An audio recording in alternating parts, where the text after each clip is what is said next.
So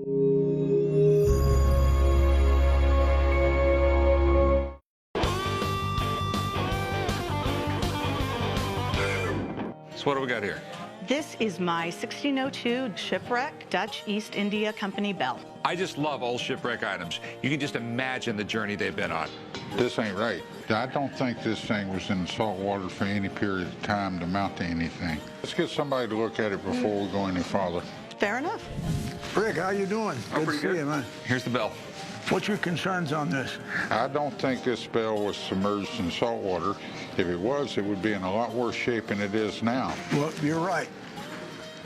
90% of all shipwrecks are in shallow water. In fact, most of them are sticking up. You know, they hit the reef and they pretty much stay there. The bell's genuine. I think this could be put into one of the treasure auction catalogs, and they'd probably go somewhere $15,000, give or take. I'm moving. This is going to pay all my moving expenses and maybe even get me a big screen TV.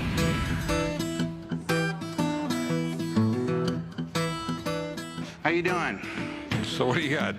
Have a clump of rupees that were minted in 1702 by the son of the man who built the Taj Mahal. They were minted in Surat, India. They went to the bottom of the ocean in 1702 and were recovered by Arthur C. Clarke and his dive partner. Didn't he write a few books about it? Yeah, he wrote 2 books about it. This is one of the most well-documented treasure discoveries in history. Ever since I started working in the pawn business, I've wanted sunken treasure. And this is the mother lode. You know, everything's the real deal here. It's, Yep.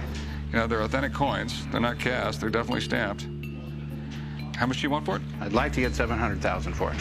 I really, really want this. I mean, this thing is truly incredible. But tying up $750,000 in one item, it could bankrupt this shop. I want to give you 200 grand for it. 200? Yeah. I got to hold out for more. But, hey, thanks very much. Sorry to do business. I mean, you just got to look at it from my perspective, Yep. and it's a lot of damn money. That it is. I'm a little bit relieved, because if I had to tell the old man I shelled out $250,000, he would have kicked my ass. What do we got here? I got a gold bar I want you to look at. What do you think, Pops? It's gold. I mean, it looks like shipwreck stuff. I buy gold from people every day, but I never have gold bars from a shipwreck walk into my shop. Well, what you have is definitely coral incrustation. These particular stamps I recognize from the 1500s. This is definitely shipwreck treasure. Okay. Sweet. So how much do you think it's worth? Melt times 2 is what you're talking about. Okay. What does that mean? Remember earlier when I said $24,000 in scrap? Yeah. Scrap is melt. It's just like a trade term. So you're telling me that's worth $48,000?